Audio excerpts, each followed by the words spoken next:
নমস্কাৰ ইছান নিউজৰ বিশেষ অনুষ্ঠান যুৱ মনলৈ স্বাগতম জনাই ষ্টুডিঅ'ত মই নেত্ৰজিৎ বৰা।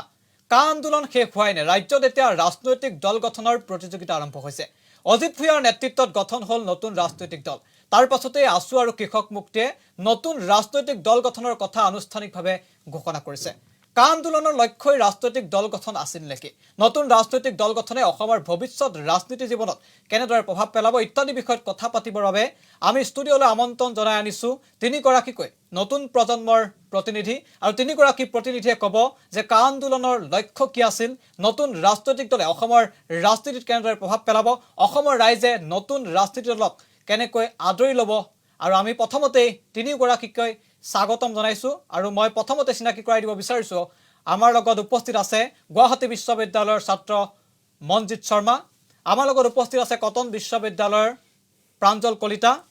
ত্ৰিদীপ নাৰায়ণ ভাগৱতী। আমি আটাইকেইগৰাকীকে স্বাগতম জনাইছো আৰু প্ৰথমতে মই মনজিৎ শৰ্মাৰ কাষলৈ আহিব বিচাৰিছো। কা আন্দোলন শেষ হোৱাই নাই ৰাজ্যত নতুন ৰাজনৈতিক দল গঠনৰ প্ৰতিযোগিতা আৰম্ভ হৈছে। আচলতে কা আন্দোলনৰ লক্ষ্যই ৰাজনৈতিক দল গঠন আছিল নেকি? কি ভাবে আপুনি? প্ৰথমতে আপোনাক ধন্যবাদ জনাইছো এই গুৰুত্বপূৰ্ণ বিষয়ত আমাক মাতাৰ বাবে। আচলতে কা আন্দোলন বুলি ক'লে ডিচেম্বৰ বিদ্ৰোহ। আচলতে অসমত এই ডিচেম্বৰ মাহটোৰ এটা তাৎপৰ্য বিশেষত্ব আছে, কাৰণ আপুনি যদি 85 চনৰ চাই 85 আগষ্ট চনত আমাৰ যি অসম চুক্তি ৰূপায়ণ হৈছিল তাৰে আপোনাৰ 5 মাহ পিছত ডিচেম্বৰ মাহত আপোনাৰ নিৰ্বাচন হৈছিল অসমত। তাৰ পাছতে অসমৰ মানুহে স্বতঃস্ফূৰ্তভাৱে ওলাই আহি তেখেতসকলক সকলৰ দিছপুৰত পঠাইছিলে সেইসকল। তাৰ পৰৱৰ্তী অসমত আমাৰ অসম গণ পৰিষদৰ গঠন হৈছিলে, তাৰপিছত অসম গণ পৰিষদৰ চৰকাৰ গঠন হয়। আৰু এইবাৰো আপোনাৰ ডিচেম্বৰত 11, 12, 13 তাৰিখে আমাৰ যি কা আন্দোলন হৈছিলে এইটো অসম বুলি নহয়, গুৱাহাটী বুলি নহয়, সমগ্ৰ উত্তৰ পূৰ্বাঞ্চল সমগ্ৰ ভাৰতবৰ্ষত হৈছিল আৰু অসমো ব্যতিক্ৰম নহয়। ইয়াত ক'বলৈ আহিলে এতিয়া কা আন্দোলন আৰু ৰাজনৈতিক দল এইটো এটা বিভিন্ন ধৰণৰ কথা আৰু বেলেগ বেলেগ ধৰণৰ কথা, কিন্তু ইয়াৰ যদি আমি কথা কওঁ আৰম্ভণি কিন্তু কা আন্দোলনে কৰিছে। কিন্তু কা আন্দোলনৰ মূল লক্ষ্যটো ৰাজনৈতিক গঠন হোৱাই নহয়। কা আন্দোলনৰ মূল লক্ষ্যটো আছিলে যে অসম চুক্তি সম্পূৰ্ণভাৱে বিৰোধ কৰিছে, অসম চুক্তিটো একেবাৰে নাকচ কৰিব বিচাৰিছে। কাৰণ কা যোনটো আইন সেই আইনটো আনি অসম চুক্তিটো নাকচ কৰিব বিচাৰিছে। সেইবাবে আমি আন্দোলন কৰিছিলোঁ আৰু আমাৰ প্ৰথম মূল লক্ষ্য আমি ভবা নাছিলোঁ যে পৰৱৰ্তী সময়ত এই ৰাজনীতিৰ কথা আহিব বা বিভিন্ন ধৰণৰ কথা আহিব বুলি। কিন্তু আমি যেতিয়া চালোঁ যে কা আন্দোলন হ'ল ডিচেম্বৰত, আমি ৰাজপথলৈ ওলাই গ'লোঁ। ইয়াত কোনো দল সংগঠন বুলি নহয়, সকলোৱে মাৰ বান্ধি অসমৰ বাবে, অসমৰ ভৱিষ্যতৰ বাবে সকলোৱে ওলাই গৈছিলে। আমিও ওলাই গৈছিলোঁ, পুলিচৰ মাৰ খালোঁ, সংসদৰ মজিয়াত অসম বিৰোধী এটা আইন, ভাৰত বিৰোধী এটা আইন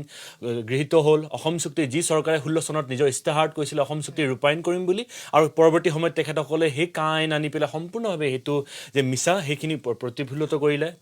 হয়, আপুনি ক'ব বিচাৰিছে যে কা আন্দোলনৰ লক্ষ্য আচলতে ৰাজনৈতিক দল গঠন নহয়?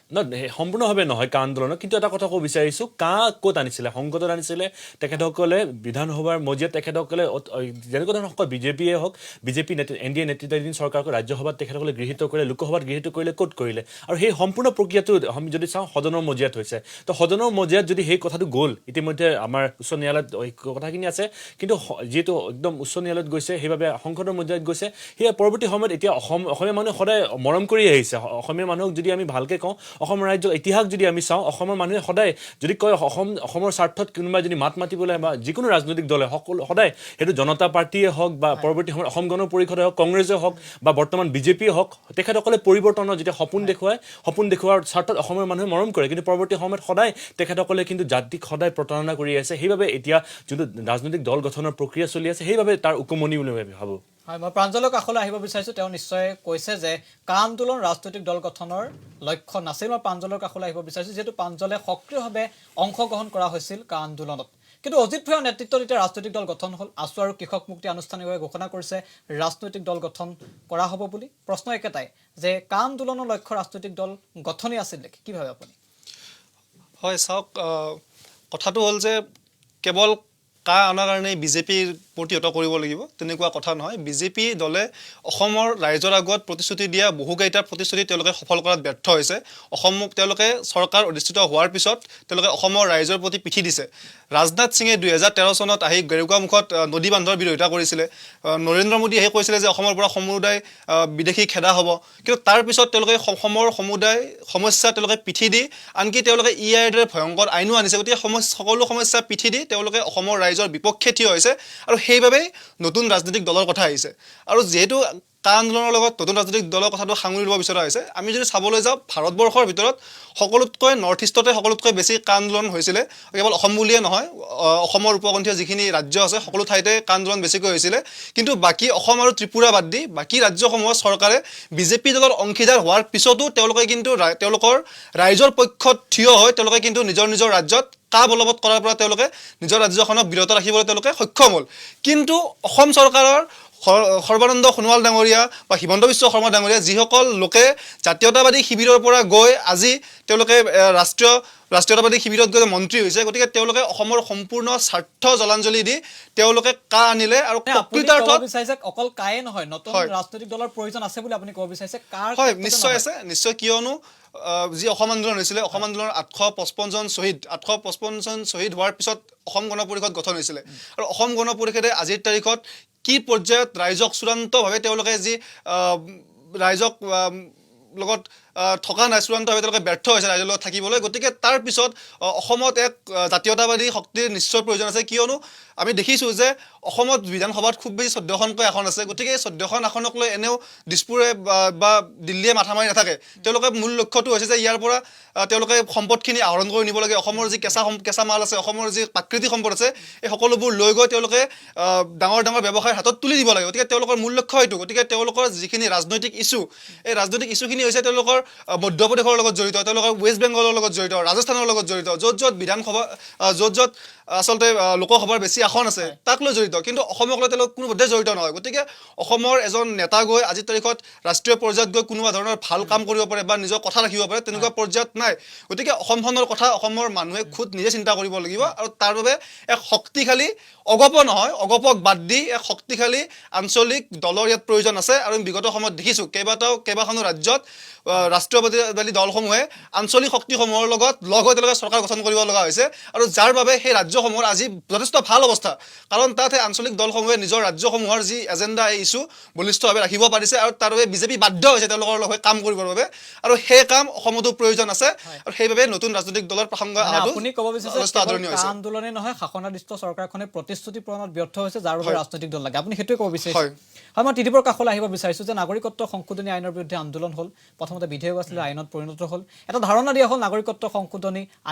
আইনৰ সপক্ষে বা বিপক্ষে। সেই ধাৰণাটোক আঁকোৱালি লৈ ৰাইজে আৱেগেৰে হওক বা চিন্তাৰে হওক ওলাই আহিছে। কিন্তু বহু সময়ত অভিযোগ উত্থাপিত হয় যে যুক্তিনিষ্ঠভাৱে কাখনক হয়তো নেতৃবৃন্দ যিসকলে আন্দোলন কৰিছিল বুজাই দিয়াত তেওঁলোক যথেষ্টভাৱে বুজাই দিব পৰা নাছিল, সেই তেনেধৰণৰ এটা অভিযোগ আহে। যি নহওক, ৰাইজ ওলাই আহিছে স্বতঃস্ফূৰ্তভাৱে, নেতৃত্বৰ ওপৰত আস্থা ৰাখিছিল ৰাইজে। কিন্তু কা আন্দোলনৰ আঁৰত এটা ৰাজনৈতিক অভিসন্ধি লুকাই আছিল নেকি, আপুনি কি ভাবে? মই অকণমান কথাটো বেলেগকৈ চাওঁ। কথাটো এনেকুৱা যে ধৰক আমাৰ যিটো প্ৰজন্ম, আমাৰ প্ৰজন্মটোৰ অসমত আমাৰ যিটো প্ৰজন্মটোৰ আটাইতকৈ ডাঙৰ ট্ৰেজেডিটো কি? আমাৰ প্ৰজন্মটোৰ ট্ৰেজেডিটো এইটোৱেই যে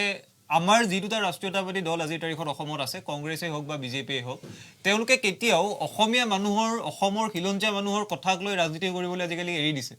একেবাৰে মই সৰু উদাহৰণ এটা দি গোটেই কথাটোলৈ যাম। প্ৰথম আমি যদি 6 নং দফাৰ যিখন গোটেই ইছ্যুটো চাওঁ, আমাৰ অসম চুক্তিৰ 6 নং দফাৰ আধাৰত আমি যিটো সুৰক্ষা কৱচৰ কথা, সেই সুৰক্ষা কৱচৰ কথাটো যদি চাওঁ, কংগ্ৰেছৰ মূল আপত্তিটোৱেই হ'ল যে 51ৰ পৰা 71লৈ অহা, তাৰ পাছতো অহা যিখিনি মুছলমান অবৈধ বাংলাদেশীৰ ভোট বেংক, সেই ভোট বেংকটোৰ আধাৰত আজিকালি কংগ্ৰেছে ৰাজনীতি কৰে। বিজেপিয়ে সেই ভোট বেংকটোৰ হিন্দুত্বকৰণ কৰি হিন্দু বাংলাদেশীৰ ইছ্যুটোক লৈ ৰাজনীতি কৰে। অৰ্থাৎ এই দুয়োটা দলৰ মূল ভোট বেংকটো কিন্তু আজিকালি অবৈধ বাংলাদেশী আৰু অবৈধ হিন্দু আৰু মুছলমান বাংলাদেশীৰ ভোট বেংক। গতিকে মূল কথাটো এইটো যে এই দুয়োটা দলে অসমৰ স্বাৰ্থক জলাঞ্জলি দিয়াৰ পাছত, অসমৰ স্বাৰ্থ বিঘ্নিত কৰাৰ পাছত আমাৰ সন্মুখত এটা পৰিৱেশ ৰচনা হৈছিল কা আন্দোলনৰ সময়ত যে আমাক এটা নতুন আঞ্চলিক শক্তি লাগে। আৰু সেইবাবেই আঞ্চলিক শক্তি গঠন হোৱাৰ বাবে এটা বাট মুকলি হৈছিল। ইয়াতো 3-4টামান কথা এতিয়া আমি প্ৰথমতে পাতিব লাগিব যে এটা দলৰ বিকল্প হিচাপে যদি আমি কোনো এটা দলক আজি প্ৰক্ষেপ কৰোঁ, ধৰা হ'ল কৃষক মুক্তিৰ দলটো বা আছুৰ দলটোক যদি আমি কংগ্ৰেছ আৰু বিজেপিৰ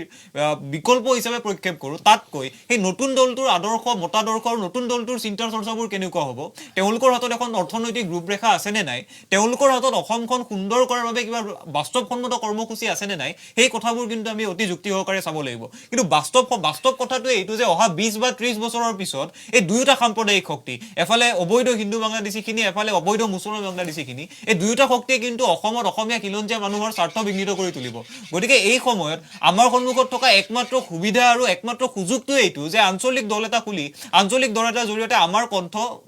বিধানসভা বা লোকসভাত আমি উপস্থাপন কৰিব লাগিব এতিয়া তাৰ পাছত এনেকুৱা ধৰণৰ কথা আহিব পাৰে যে 126খন আসন বৰ্তমান সময়ত এটা নতুন আঞ্চলিক শক্তিয়ে পোৱাটো সম্ভৱ হয়নে নহয় নিশ্চিতভাৱে সম্ভৱ নহয় যিকোনো এগৰাকী ৰাজনৈতিকভাৱে সম্যক জ্ঞান থকা মানুহে ক'ব যে 126খন আসন 60খন 50খন আসনো বৰ্তমান সময়ত পাব নোৱাৰে আপুনি যদি অসম গণ পৰিষদৰ উদাহৰণটো লেগে যায় অসম গণ পৰিষদে কিন্তু 1985 চনত 6 বছৰীয়া দীঘলীয়া আন্দোলনৰ পাছতো নিৰংকুশ সংখ্যাগৰিষ্ঠতা নাই পোৱা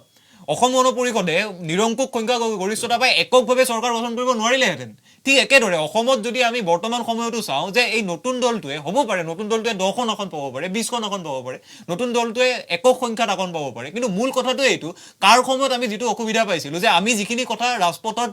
পুলিচৰ লাঠিৰ মাৰ খাই কৈ আছিলো সেই কথাখিনি আমাৰ কথাখিনি গৈ ক'বলৈ দিল্লীত আমাৰ 14জন নিমাতি কইনা আছে সাংসদতকৈ তেওঁলোক নিমাতি কইনা বুলি ক'বলৈ বেছি ভাল লাগে তেওঁলোকে এবাৰো মাত মতা নাই 126 জন বিধায়ক থকা বিধানসভাখনত অসমৰ মানুহখিনিৰ কথা ক'বলৈ অসমৰ খিলঞ্জীয়া মানুহখিনিৰ কথা ক'বলৈ আজি কণ্ঠৰ অভাৱ এই অভাৱটো যদি নতুন দলটোৱে এটা অতি সুস্পষ্ট কৰ্মসূচী লৈ আহি সুস্পষ্ট বাস্তৱসন্মত কৰ্মসূচী আনি অৰ্থনৈতিক দিশটোৰ লগত ৰাখি যদি আগবাঢ়ে তেতিয়া মই ভাবোঁ যে আমাৰ অসমীয়া মানুহৰ যিটো ট্ৰেজেডি এই ট্ৰেজেডিটোৰ পৰা আমাক উদ্ধাৰ কৰিব পাৰিব আৰু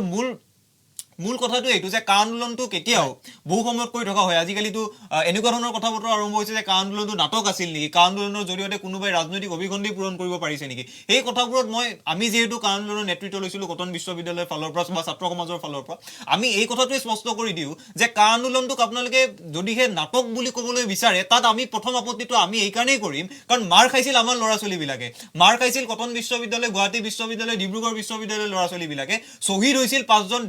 ডেকা যুৱক গতিকে আপোনালোকে যিয়েই নকৰক কিয় আপোনালোকে যদি ডোনাল্ড ট্ৰাম্পক পৰাজিত কৰিম বুলিও কাইলৈ আমেৰিকাৰ ইলেকশ্যনলৈ যাবলৈ বিচাৰে বা পুটিনক হৰুৱাবলৈ শেষ কৰি লওঁ যদি ৰাছিয়াত কালি পুটিনক হৰুৱাবৰ কাৰণেও আপোনালোকে যদি ৰাছিয়াত ইলেকশ্যন খেলে আপোনালোকৰ ইছ্যু 10-15টা যি হৈ থাকক কিন্তু কা আন্দোলনটোক নাটক বুলি এইকাৰণেই ক'ব নোৱাৰিব কাৰণ এই গোটেই সংগ্ৰামখনত 5জন ডেকা ল'ৰা শ্বহীদ হৈছে আৰু একেবাৰে ফুল কুমলীয়া ছাত্ৰ ছাত্ৰীয়ে পুলিচৰ লাঠিৰ কোব খাইছে গতিকে মূল কথাটো মোৰ এইটোৱেই যে এটা যদি ৰাজনৈতিক দল গঠন হয় বাস্তৱসন্মত কৰ্মসূচী লাগিব সুস্পষ্ট অৰ্থনৈতিক ৰূপৰেখা লাগিব আৰু এক বাস্তৱসন্মত মানুহৰ মাজলৈ যাব পৰা কৰ্মসূচীৰে আগবাঢ়ি গ'লে এই গোটেই ট্ৰেজেডিটোৰ পৰা আমাক উদ্ধাৰ কৰিব পাৰিব আপুনি ক'লে ৰাজনৈতিক শক্তিৰ যিটো প্ৰয়োজনৰ কথা ক'লে কিন্তু অসমৰ মানুহে কাক আস্থাত ল'ব যিসকলে নেতৃত্বক মানুহে দেখি চকুৰ আগত দেখি কা আন্দোলনৰ বাবে স্বতঃস্ফূৰ্তভাৱে ওলাই আহিছিল তাৰে একাংশই ৰাজনৈতিক দল গঠনৰ বাবে লাগি আছে একাংশই আহি পেলাই শাসকীয় দলত যোগদান কৰিলে গতিকে সকলোৱে ৰাজনীতিৰ প্ৰতি এটা ঢাল খাইছে বা ৰাজনীতিত যোগদান কৰা এটা প্ৰতিযোগিতা আৰম্ভ হৈছে ৰাজনৈতিক দল খোলাৰ প্ৰতিযোগিতা আৰম্ভ হৈছে গতিকে মানুহে কিয় আস্থাত ল'ব বা কাক আস্থাত ল'ব মানুহে সেই প্ৰশ্নটো মই এনেকৈ উত্তৰ দিবলৈ বিচাৰিম যে এই গোটেই যিখন সংগ্ৰামখন অকল কাখনেই অসমীয়া মানুহৰ অস্তিত্ব বিপন্ন কৰিব পৰা শেষ অস্ত্ৰ নাছিল বা প্ৰথম অস্ত্ৰ নাছিল এই গোটেই সংগ্ৰামখন দীঘলীয়া 1985 চনত যেতিয়া পবিত্ৰ অসম চুক্তি স্বাক্ষৰ হ'ল অসম চুক্তিখন ৰূপায়ণ কৰিবলৈ যিদৰে সেই সময়ত পিল্লাই কমিটি বনাই দিছিল পিল্লাই কমিটিৰ জৰিয়তে গোটেই 6 নং দফাৰ কথাখিনি আলোচনা কৰিছিল তাৰ পাছত পিল্লাই যেতিয়া বেলেগ এটা ডক্টৰলৈ সলনি হৈ গ'ল পিল্লাই কমিটিখন তেনেকৈ থাকিল একো নকৰিলে কোনো তাৰ পাছত অসমৰ পৰা প্ৰধানমন্ত্ৰী হ'ল অসমৰ পৰা ৰাজ্যসভাৰ সাংসদ হৈ যায় আমাৰ মনমোহন সিং প্ৰধানমন্ত্ৰী হ'ল তেওঁ অসমৰ পৰা সাংসদ হৈ গৈছিল এটা আমাৰ জ্বলন্ত সমস্যাটো তেওঁ এটাও মাত নামাতিলে তাৰ পাছত আমি দেখিবলৈ পালো যে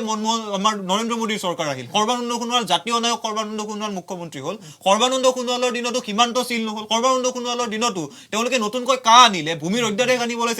চেষ্টা চলাই থাকে তেওঁলোকে কিন্তু আমাৰ মূল যিখিনি সমস্যা এই সমস্যাখিনি সমাধান কৰা নাই গতিকে মোৰ প্ৰশ্নটো এইটোৱে বা মোৰ ক'ব লগাখিনি এইটোৱে যে বিশ্বাস বা এই ধৰণৰ আস্থাৰ কথাবোৰ যিহেতু নিৰ্বাচনলৈ এতিয়াও দিন আছে এই নতুন আঞ্চলিক দলকেইটাই যদি সুনিৰ্দিষ্ট কৰ্মসূচী মই বাৰে বাৰে কৈছোঁ সুনিৰ্দিষ্ট কৰ্মসূচী আৰু এটা সাম্প্ৰদায়িক শক্তিক পৰাজিত কৰিবলৈ গৈ আন এটা সাম্প্ৰদায়িক শক্তিৰ বুকুচাত নুঠাকৈ যদি আগবাঢ়ে সুনিৰ্দিষ্ট অৰ্থনৈতিক কৰ্মসূচী লৈ তেতিয়া মই বিশ্বাস কৰোঁ যে এই নতুন দলকেইটা নতুনকৈ আচলতে আস্থা ভাঙি পেলাই যিসকলে ৰাজনৈতিক দলত যোগদান কৰিলে সেইসকলৰ কথা আপুনি কি ক'ব যিসকলৰ ওপৰত আস্থা ৰাখি ৰাইজ ওলাই আহিছিল স্বতঃস্ফূৰ্তভাৱে না সেই কথাটো একেবাৰে স্পষ্ট কথা কা আন্দোলনটো কোনো শিল্পী সমাজ কা আন্দোলনটো কোনো সাংস্কৃতিক সমাজ কা আন্দোলনটো কোনো ছাত্ৰ সমাজৰ আন্দোলন নাছিল কা আন্দোলনটো সম্পূৰ্ণৰূপে স্বতঃস্ফূৰ্তভাৱে ওলাই অহা অসমীয়া মানুহৰ আন্দোলন নেতৃত্ব লৈছিল ছাত্ৰ সমাজে আমি যেতিয়া প্ৰথম আন্দোলন কৰি আমি যেতিয়া কথাবোৰ প্ৰথমতে আলোচনা কৰিছিলোঁ তেতিয়া কিন্তু এই যিখিনি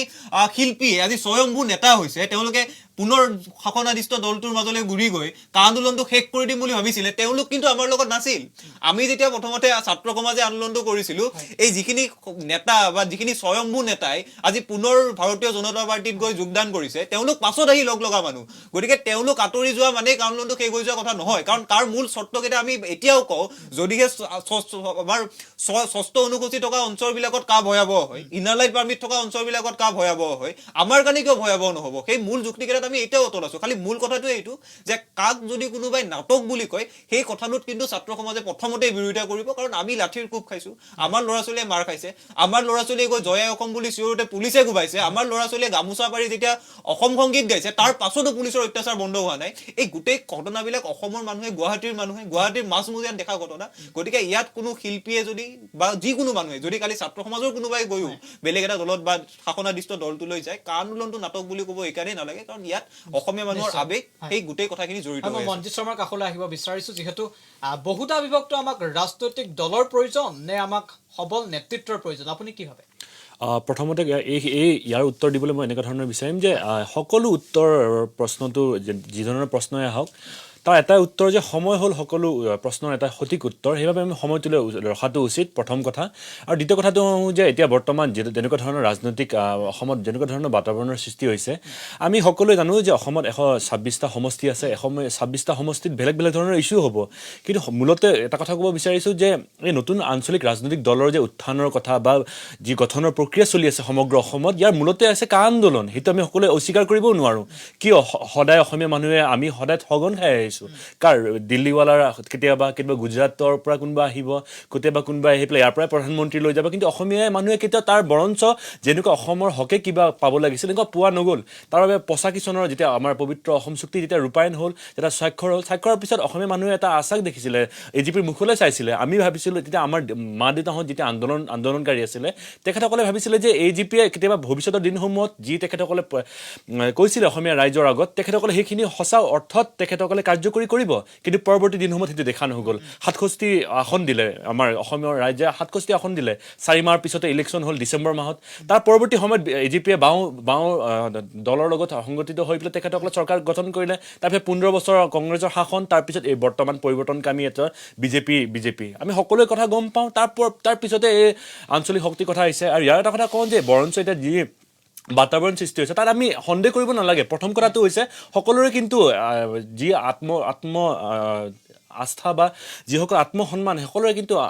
হানি কৰিছে বিজেপি চৰকাৰে সেইবাবে তেখেতসকলে ওলাই আহিছে আজি তাৰিখত গৈ পেলাই আমাৰ বিভিন্ন ধৰণৰ নেতা মই নিজে যিহেতু সদৌ অসম ছাত্ৰ সন্থাৰ এজন কৰ্মী মই এটা ক'বলৈ কুণ্ঠাবোধ নকৰোঁ যে ইতিমধ্যে যোৱা 19 আগষ্ট তাৰিখে আমাৰ অসম পৰামৰ্শদাতা সমিতি গঠন হৈ গৈছে তাত বিভিন্ন ধৰণৰ অসমৰ বিশিষ্ট ব্যক্তিসকলক লৈ পেলাই এটা সমিতি গঠন কৰা হৈছে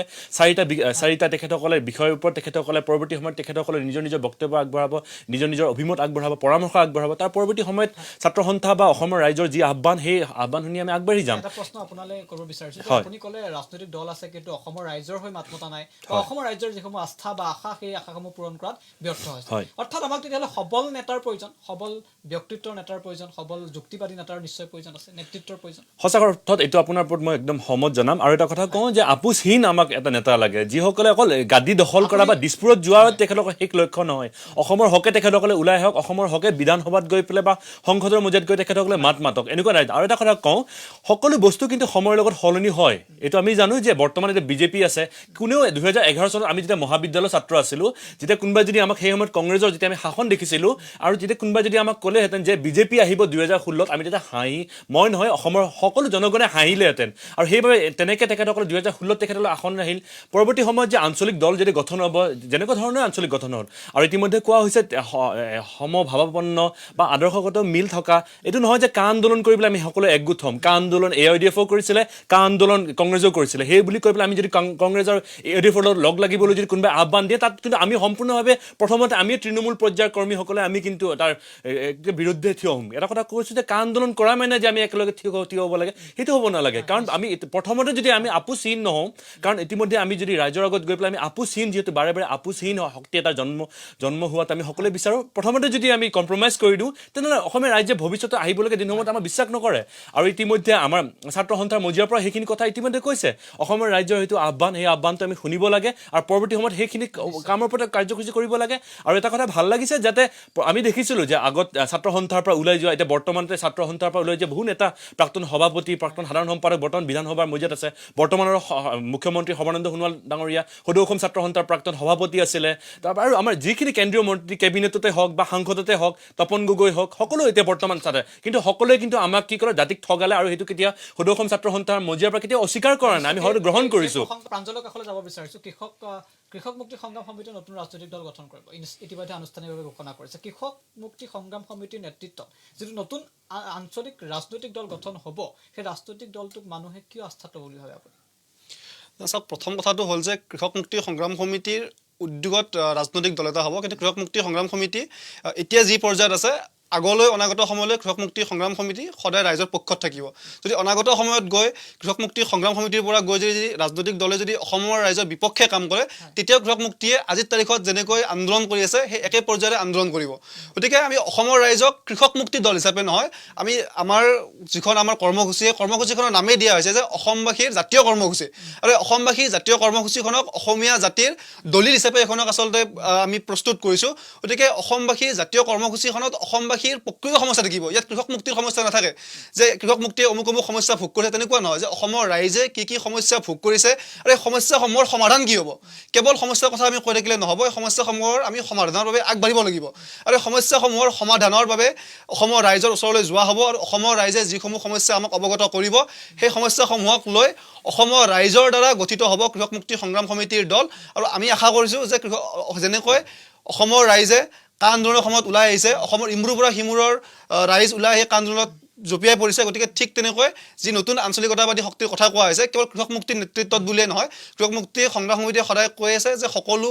মানুহ আহি একগোট হ'ব লাগে, সকলো নেতৃত্ব আহি একগোট হ'ব লাগে, আঞ্চলিকতাবাদীক বিশ্বাস কৰা আৰু সাম্প্ৰদায়িক শক্তি, কংগ্ৰেছে হওক, AUDF হওক বা বিজেপি, যিবোৰ উগ্ৰ সাম্প্ৰদায়িক শক্তি আছে, এই উগ্ৰ সাম্প্ৰদায়িক শক্তিবোৰক কাষত থৈ এই উগ্ৰ সাম্প্ৰদায়িক শক্তিবোৰক আমি বাদ দি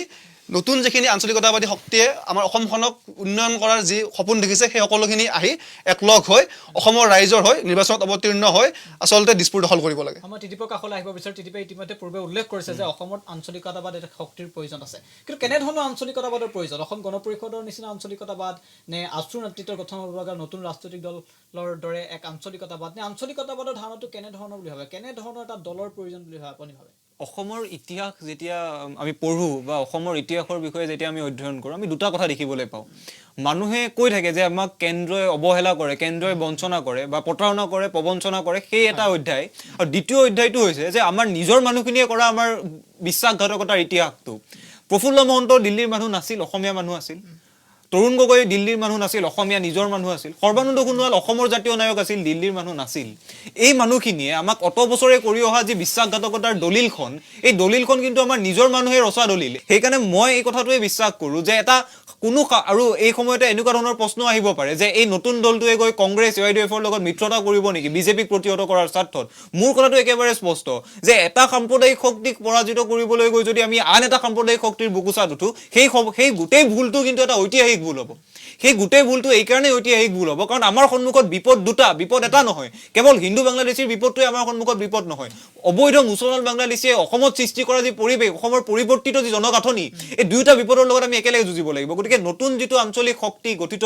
গঠন হ'ব, অসমৰ ৰাইজে যিটো গঠন কৰিব, সেই শক্তিটোৱে দুয়োটা শক্তিক সমানে বিৰোধিতা কৰিব লাগিব। আৰু এটাক পৰাজিত কৰাৰ স্বাৰ্থত আন এটা সাম্প্ৰদায়িক শক্তিৰ যদি কোলাত উঠেগৈ, সেই কথাটো কিন্তু অসমৰ বাবে ভয়াৱহ কথা হ'ব। যিটো ৰাজনৈতিক দল গঠন হ'ব, এইটো ৰাইজে গঠন কৰিব বুলি আপুনি ভাবে নেকি? আপুনি যে ক'লে ৰাইজে গঠন, মই এইকাৰণেই কৈছোঁ কথাটো যে এতিয়াও নিৰ্বাচনলৈ 7-8 মাহ সময় বাকী আছে। পূৰ্বানুমান কৰাটো এতিয়া ভুল কথা এটা যে এই দলটোৱে সৰ্বশ্ৰেষ্ঠ দল হ'ব বা কৃষক মুক্তিৰ দলটো সৰ্বশ্ৰেষ্ঠ দল হ'ব বা সদৌ অসম ছাত্ৰ সন্থাৰ দলটো সৰ্বশ্ৰেষ্ঠ দল হ'ব। সেই কথাবোৰ ৰাইজে পিছত বিচাৰ কৰিব। নিৰ্বাচনৰ বাবে পথ পৰিৱৰ্তন ইমান সঘনে পিছলৈ হ'ব যে এই গোটেই নিৰ্বাচনী অংকবোৰ পাছত ৰচনা হ'ব। কিন্তু বৰ্তমান সময়ত মূল কথাটো এইটো যে আমি আদৰ্শৰ কথাবোৰত ঠিক থাকিব লাগিব। আমাৰ আদৰ্শ কি হ'ব যে আমি এটাও সাম্প্ৰদায়িক শক্তিৰ লগত লগ নালাগো। আমাৰ আদৰ্শ কি হ'ব যে আমি অসমখনক পৰিৱৰ্তন কৰিব পৰাকৈ আমাৰ বাস্তৱসন্মত এখন কৰ্মসূচী লাগিব। আমাৰ আদৰ্শ কি হ'ব যে অসমখনক অৰ্থনৈতিকভাৱে সবল কৰাৰ বাবে আমাৰ হাতত এখন বাস্তৱসন্মত ৰূপৰেখা থাকিব। আমাৰ আদৰ্শ কি হ'ব যে আমি অত বছৰে অসমৰ যি অমীমাংসিত জাতীয় প্ৰশ্ন, সেই জাতীয় প্ৰশ্নবোৰ সমাধান হ'ব, সেইটোৱে আমাৰ আদৰ্শ হ'ব। গতিকে তাৰ পাছত নিৰ্বাচনী অংকৰ কথাবোৰ আহিব।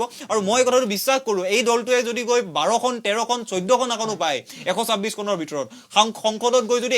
এটাও অসমীয়া কণ্ঠ থাকে, তেতিয়া আমি ৰাজপথত যিবিলাক কথা চিঞৰি থাকোঁ, ৰাজপথত কাৰ সময়ত আমি যিবিলাক কথাৰ কাৰণে কান্দিব লগা হৈছিল, আমাক যেতিয়া পুলিচে কোবাইছিল, তাৰপাছত আমি জয় অসম গাই সমুৰ অপৰাধ দেশ গাই কান্দিছিলোঁ, সেই পৰিৱেশটো অসমৰ পৰা নাইকিয়া হৈ যাব। অন্ততঃ দুজন মানুহে গৈ যদি বিধানসভাত আমি ৰাজপথত কৈ থকা কথাবোৰ ক'ব পাৰে, তেওঁলোকৰ যি নিৰ্বাচনী ভোট বেংকৰ অংক, কংগ্ৰেছে আজিকালি যি ইচ্ছা তাকে এটা কৈ দিব নোৱাৰে। নোৱাৰে কংগ্ৰেছৰ বিধায়ক এজনে যি ইচ্ছা থাকে ক'ব নোৱাৰে বিজেপিৰ বিধায়ক এজনে যি ইচ্ছা থাকে ক'ব নোৱাৰে কাৰণ তেওঁলোকৰ নিৰ্বাচনী ভোট বেংকৰ অংক থাকে অসমীয়া মানুহৰ কথাবোৰ নিৰ্ভীকভাৱে ক'বলৈ পৰা যদি দুজন মানুহ বিধানসভাখনত থাকে দুজন মানুহ সংসদত থাকে তাতকৈ অসমৰ মানুহৰ এই গোটেই ট্ৰেজেডিটোৰ পৰা আজিৰ তাৰিখত উদ্ধাৰ পাব পৰা ৰাস্তা বেছি ভাল ৰাস্তা নাই সেইবাবে মই এই কথাটোৱে কৈছো এখন নতুন বাস্তৱসন্মত কাৰ্যসূচী প্ৰস্তুত হওক অৰ্থনৈতিক ৰূপৰেখা এখন থাকক এটা সাম্প্ৰদায়িক শক্তিক পৰাজিত কৰিবলৈ গৈ আন এটা সাম্প্ৰদায়িক শক্তিৰ বুকুচাত নুঠি অসমীয়া মানুহৰ কণ্ঠ হৈ দুজন মানুহ বিধানসভালৈ যাওক সেইটোৱেই বৰ্তমান সময়ত এই জাতিৰ যি দুৰ্যোগ এই দুৰ্যোগৰ পৰা উদ্ধাৰ পোৱাৰ আটাইতকৈ উত্তম উপায় বুলি মই বিবেচনা কৰোঁ হয় মই এবাৰ মনজিত শৰ্মা ওচৰলৈ পুনৰ এবাৰ আহিব বিচাৰিছোঁ যিহেতু ত্ৰিদীপ নাৰায়ণ ভাগৱতীয়ে ইতিমধ্যে উল্লেখ কৰিছে যে অসমত এটা শক্তিশালী আঞ্চলিক দলৰ প্ৰয়োজন আছে আঞ্চলিক শক্তিৰ প্ৰয়োজন আছে যি অসমৰ মানুহৰ যি সমস্যা সেই সমস্যা ৰাষ্ট্ৰীয় দৰবাৰত ৰাষ্ট্ৰীয় প্ৰেক্ষাপটতে হওক বা অসমতে হওক উঠাব পাৰিব বা অসমৰ মানুহৰ যিসমূহ আস্থা আশা আকাংক্ষা সকলো পূৰণ কৰিব পাৰিব অসম গণ পৰিষদৰ কথা আমি নকওঁ কিন্তু শেহতীয়াকৈ আছু নেত্ৰী যদি নতুন ৰাজনৈতিক দল গঠন হ'বলৈ গৈ আছে আপুনি ভাবেনে নতুন ৰাজনৈতিক দলটো এই ত্ৰিদীপ ভাগৱতীয়ে কোৱাৰ দৰে এটা শক্তিশালী আঞ্চলিক শক্তি হিচাপে থিয় হ'ব বুলি ইয়াৰ উত্তৰত ক'বলৈ গ'লে এটা কথা ক'ম অসম গণ পৰিষদ আচলতে আঞ্চলিকতাবাদী দলৰ প্ৰয়োজনীয়তা আছিল নে নাছিল আজিৰ পৰা যদি আমি 10 বছৰ বা 5 বছৰ আগলৈ যাওঁ মই ভাবোঁ কি মই বোধ কৰোঁ যে বিজেপি অহাৰ আগত ইমান আঞ্চলিকতাবাদী শক্তিমান আমি জানো যে এজিপিৰ যোনটো অৱস্থা আছিলে সেইটো খুব পয়া লগা আছিলে সেইটো আমি কোনো অস্বীকাৰ কৰিব নোৱাৰোঁ তেখেতসকলৰ যি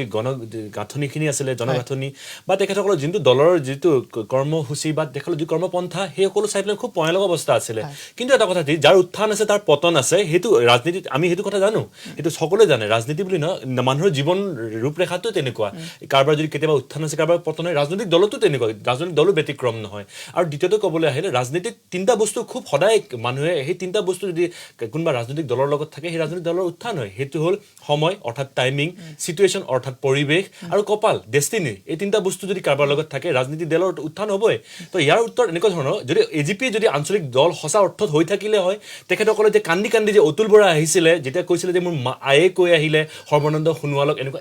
দুখ লাগিছে আমাৰো দুখ লাগিছিলে এজিপি আঞ্চলিকতাবাদী দল হিচাপে তেখেতৰ খুব পয়া লগা অৱস্থা হৈছিলে আমিও আবেগে কৈছিলোঁ যেতিয়া অতুল বৰাই কান্দিছিলে ভাবিছিলোঁ টিভি স্ক্ৰীণত চাই সঁচাকৈ তেখেতসকলে দুখ লাগিছে কিন্তু আমি ভাবিছিলোঁ কি আমাৰ এনেকুৱা আঞ্চলিক দলৰ এনেকুৱা অৱস্থা হ'লনে তো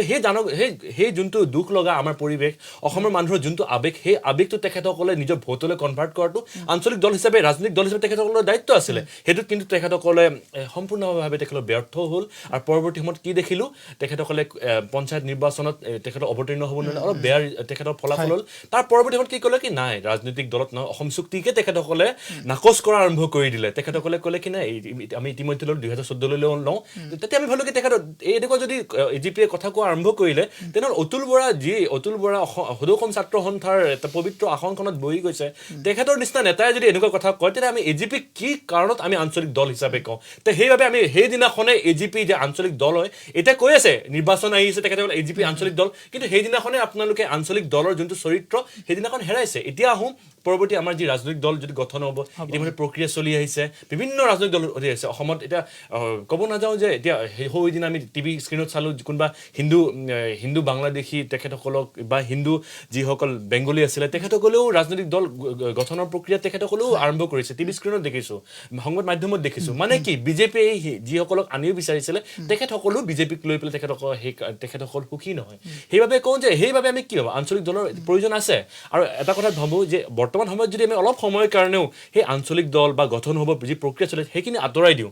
আৰু আঁতৰাই দি আমি ভাবোঁ কি আছুৰে হওক বা KMSSে হওক বা বিভিন্ন ধৰণৰ ৰাজনৈতিক দল আঞ্চলিক দলৰ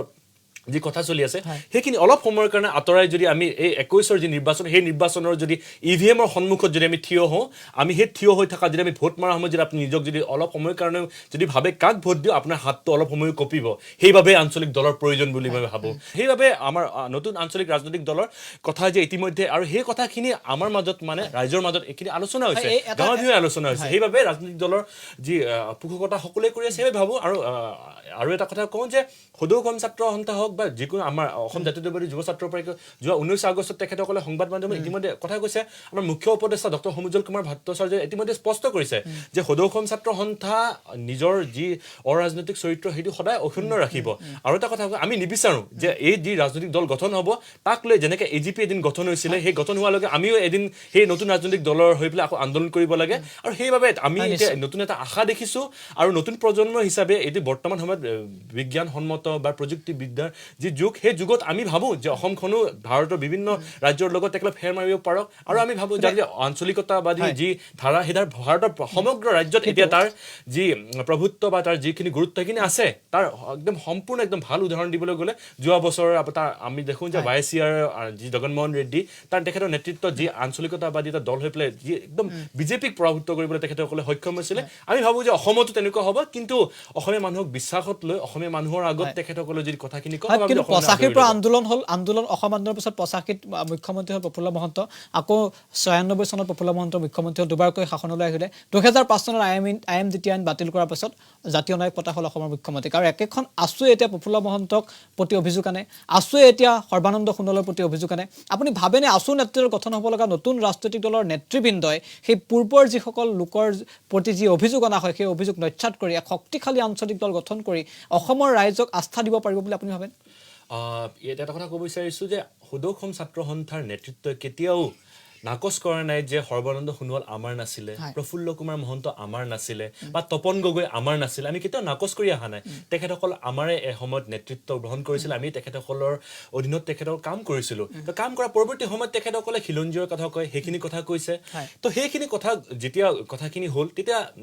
প্ৰফুল্ল মহন্তই হওক তপন গগৈ হওক বৰ্তমানৰ মুখ্যমন্ত্ৰী সৰ্বানন্দ সোণোৱাল ডাঙৰীয়াই হওক তেখেতসকল পৰৱৰ্তী সময়ত যিখিনি কথা সদৌ অসম ছাত্ৰ সন্থাৰ মজিয়াত কৈছিল তাৰ একদম উল্টা কথা তেখেতক ক'বলৈ আৰম্ভ কৰিলে আৰু তাৰ বিৰুদ্ধে প্ৰথমতে পতাকা দেখালে কোনে সদৌ অসম ছাত্ৰ সন্থাই সেইবাবে সদৌ অসম ছাত্ৰ সন্থা আজিত সদৌ অসম ছাত্ৰ সন্থা হৈ আছে যেতিয়া গুপ্ত হত্যাৰ কথা আহিল সদৌ অসম ছাত্ৰ সন্থাৰ নেতৃত্বতে প্ৰফুল্ল মহন্তৰ বিৰুদ্ধে প্ৰথমবাৰলৈ গুৱাহাটীত কিন্তু ক'লা পতাকা দিব আৰম্ভ হ'ল সৰ্বানন্দ সোণোৱাল ডাঙৰীয়া সৰ্বাদা বুলি যিসকল সদৌ অসম ছাত্ৰ সন্থাৰ যি আমাৰ পুৰণি কৰ্মীসকল আমাৰ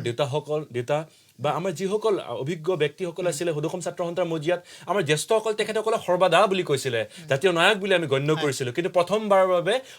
সৰ্বাদা আমাৰ সেই সময়ৰ সৰ্বাদা বৰ্তমান সময়ত সৰ্বানন্দ সোণোৱাল ডাঙৰীয়া মুখ্যমন্ত্ৰী খলনায়ক তেখেতসকলক প্ৰথমবাৰৰ বাবে কিন্তু ক'লা পতাকা কোনে দেখাইছিল সদৌ অসম ছাত্ৰ সন্থাই তাৰ পৰৱৰ্তী সময়ত সমগ্ৰ অসমত কিন্তু বিভিন্ন ৰাজনৈতিক দলসমূহে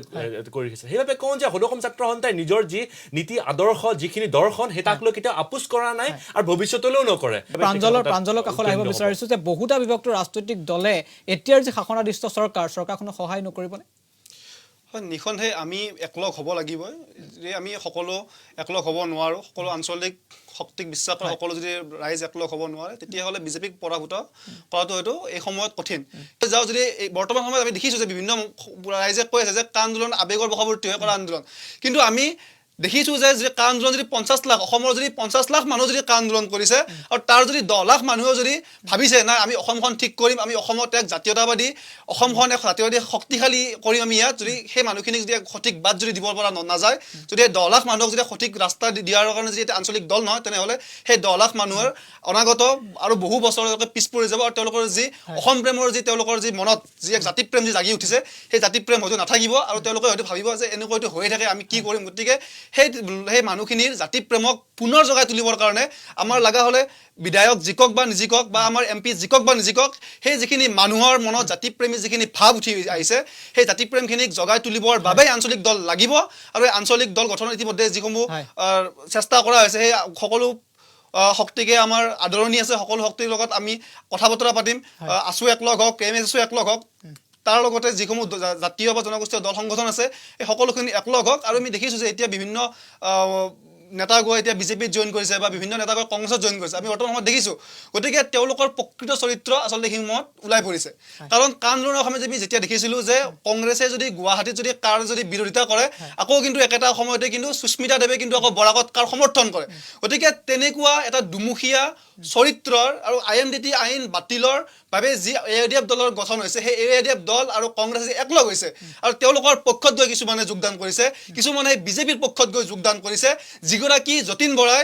নিজে অসম যি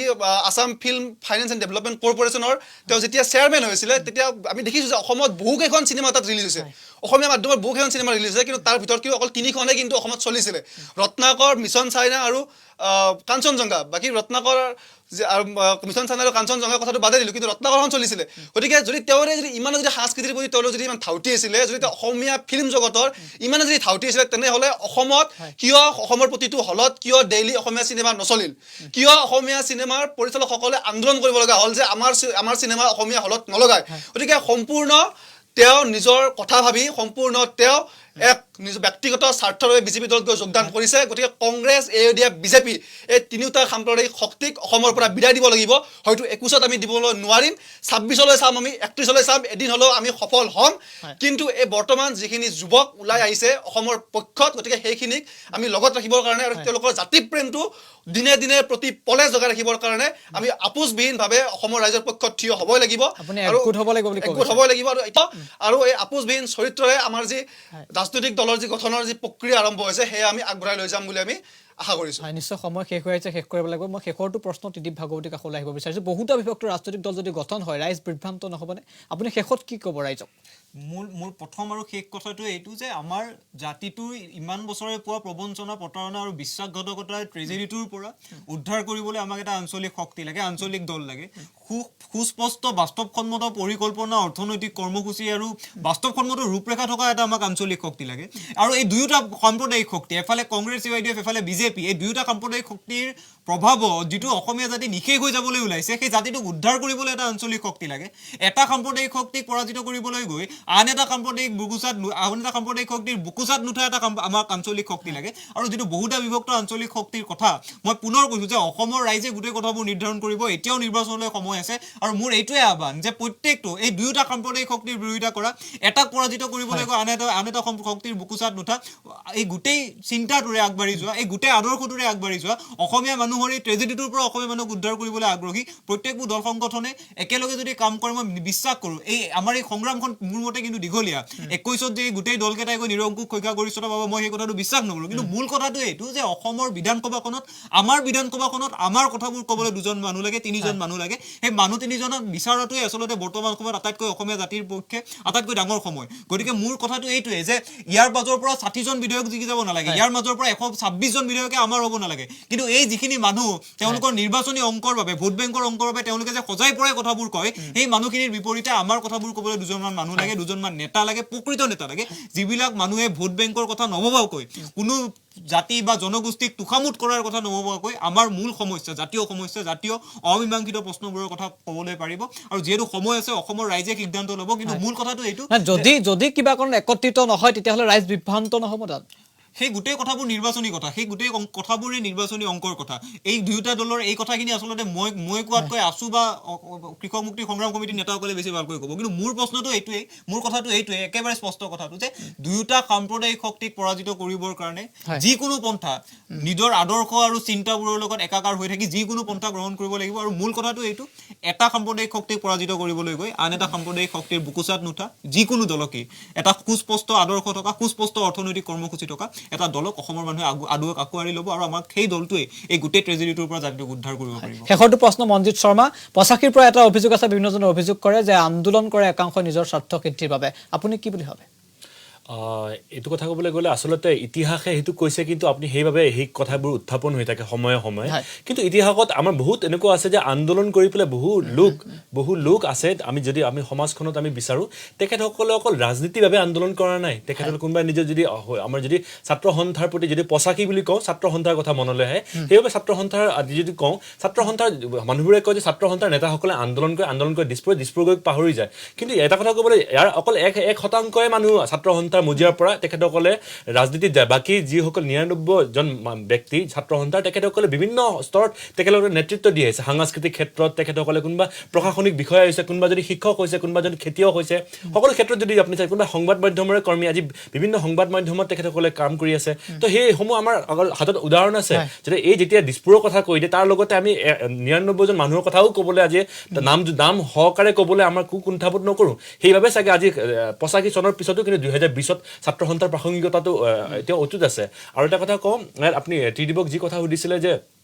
ৰাইজে বিভ্ৰান্ত হ'ব নেকি ৰাজনীতি কথা ইয়াৰ উত্তৰ এনেকুৱা বহুত খুব সহজ খুব সৰল এতিয়া নিৰ্বাচনলৈ প্ৰায় 8-9 মাহ আছে সেই 8-9 মাহত সমূহ যেতিয়া নিৰ্বাচন কাষ চাপি আহিব সেই সকলো কথা স্পষ্ট হৈ পৰিব আৰু ইয়াত এতিয়া কৃষক মুক্তি সংগ্ৰাম সমিতিৰ তৰফৰ পৰা প্ৰাঞ্জলে ইতিমধ্যে খুব স্পষ্টকৈ তেখেতে কৈছে কিন্তু আমি আমাৰ মজিয়াৰ পৰা ক'ব নোৱাৰোঁ কাৰণ ইতিমধ্যে আমাৰ নেতৃত্বই ঘোষণা কৰিছে যে ছাত্ৰ সন্থাৰ মজিয়াৰ পৰা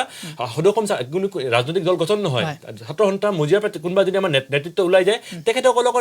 তেখেতসকলে বিবেচনা কৰিব এতিয়া ইতিমধ্যে সমিতি গঠন কৰি দিছে 4টা বিষয়ত শৈক্ষিক ক্ষেত্ৰত মানে আপুনি আশাবাদী যি অভিযোগ আছে সেই অভিযোগ নস্যাৎ কৰি শক্তিশালী আঞ্চলিক পতাকা নিশ্চয় আশাবাদী আমি আশাবাদী হ'ব লাগিব কিন্তু আমাৰ যি নেতৃত্ব বহন কৰি আছে কা আন্দোলনকাৰীসকলে তেখেতসকলে যে নতুনকৈ যে চিন্তা কৰিব বিচাৰিছে এই যে বৰ্তমান সময়ত যে এটা একদম ধুনীয়াকৈ বিজেপি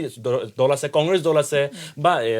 অগপয়ে হওক সকলো দল আছে AIDF হওক কিন্তু তাৰ বিৰুদ্ধে যে এটা নতুন শক্তিৰ কথা চিন্তা কৰিছে মই ভাবো যে বৰ্তমান সময়ত সেই খুব যোগাত্মক কথা কাৰণ তেখেতসকলে নতুনতকৈ কিবা চিন্তা কৰিছে 85ত এটা পৰিৱেশ আছিলে অসম আন্দোলন তাৰপিছত 67খন আসন পাইছিলে কিন্তু সেই বৰ্তমান সময়ত যদি আমি কম যে সেই 85ৰ দৰে আজিৰ তাৰিখত সেই আমাৰ পৰিৱেশ নাই তথাপিও তেখেতক আমি কা আন্দোলন যে যেনেকুৱা এটা পৰিৱেশ হৈছিলে 85ৰ পিছত কিন্তু কা আন্দোলন 2019ত তেনেকুৱা পৰিৱেশ আকৌ এবাৰ হৈছিলে আৰু তাৰ পৰৱৰ্তী সময়ত আমাৰ যি নেতৃত্ব বহন কৰি আছে বিভিন্ন ধৰণৰ আজি AJYCP হওক বা আপোনাৰ ASUৱে হওক বা বিভিন্ন ধৰণৰ সংগঠন সকল তেখেতসকলে নতুন ধৰণে চিন্তা কৰিছে সেইবাবে আমাৰ যোগাত্মক কাৰণ যদি আমি কওঁ যে ধন বল বাহুবল একো থাকিব নোৱাৰে আমাৰ একো নাই আমাৰ বৰ্তমান আমাৰ ছাত্ৰ সমাজৰ হাততো একো নাই ছাত্ৰ সন্থাৰ মধ্যেতো আমাৰ ধন বল নাই আমাৰ বাহুবল নাই আমাৰ তাত মানুহৰ একো যি ভোটাৰ্স বুলি কয় ভোটাৰ কোনে দিব আমি সেইটো নাজানো কিন্তু আমাৰ তাত এটা কথা আছে আমি অসমখনক ভাল পাওঁ প্ৰথম কথা আৰু অসমৰ মানুহৰ যি প্ৰেম আমাৰ প্ৰতি আছে বুলি আমি জানো আৰু দ্বিতীয়তে ভুলৰ পুনৰাবৃত্তি নহয় বুলি আৰু সমভাৱাপন্ন আদৰ্শগত মিল সেই সকলৰ লগত সদৌসম ছাত্ৰ সন্থা সদায় আহিব আমাৰ যি ছাত্ৰ সন্থাৰ কথা ছাত্ৰ সন্থা এটা কথা যে সমভাৱাপন্ন আৰু আদৰ্শগতভাৱে যাৰ লগত আমাৰ মিল আমি সেইসকলৰ লগত আহিব বিচাৰিছো শেষত মানে জয় অসম কোৱা নেতা মুখৰ পৰা কোৱা নেতা নামক 21ত নালাগে হৃদয়ৰ পৰা কোৱা জয় অসম যিসকলে কয় সেইসকলে নিৰ্বাচিত হৈ যাওক বুলি আমি বিবেচনা কৰিছো হয় দয়ে নহওক জাতি মাটি আৰু ভেটিৰ বাবে দায়বদ্ধ হওক নিজৰ স্বাৰ্থতকৈ ৰাইজৰ স্বাৰ্থৰ ওপৰত গুৰুত্ব দিয়া মানুহকে সকলোৱে বিচাৰে সেয়াই হওক আৰু এই অনুষ্ঠানৰ পৰা বিদায় ল'ব লাগিব আৰু আটাইকেইগৰাকীকে মই ধন্যবাদ জ্ঞাপন কৰিছো আৰু ঈশান নিউজৰ বিশেষ অনুষ্ঠান যুৱ মনৰ পৰা মই নেত্ৰজিৎ বৰাই বিদায় লৈছো ধন্যবাদ